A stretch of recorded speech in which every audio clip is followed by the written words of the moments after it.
day mga kamilabit. Ito po, part 2 na po ito ating gagawin.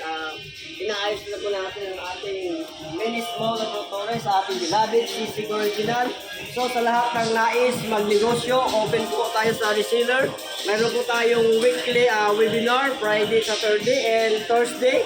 So 8 p.m. So nais yung mag-start ng small business kay Bilabit CC Original.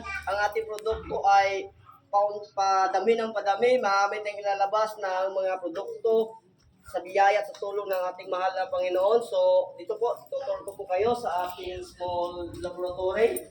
Yan po, inaayos na po natin. Pininturahan ko na ng aking masipag na pamangkin. Brother, mag-hi ka naman! Ma, tingin! Yan! Ang ating production managers and marketing, si Brother Junel, ang aking bunso. Siya po ang ating food safety standard person handling. Siya yung nagko-cost control at quality control sa produkto po natin. Yan po, inaayos na po natin. Medyo maiksi lang, maliit lang po laboratory natin. Unti-unti po, sa tulong at biyaya ng Panginoon, ito yung lalaki.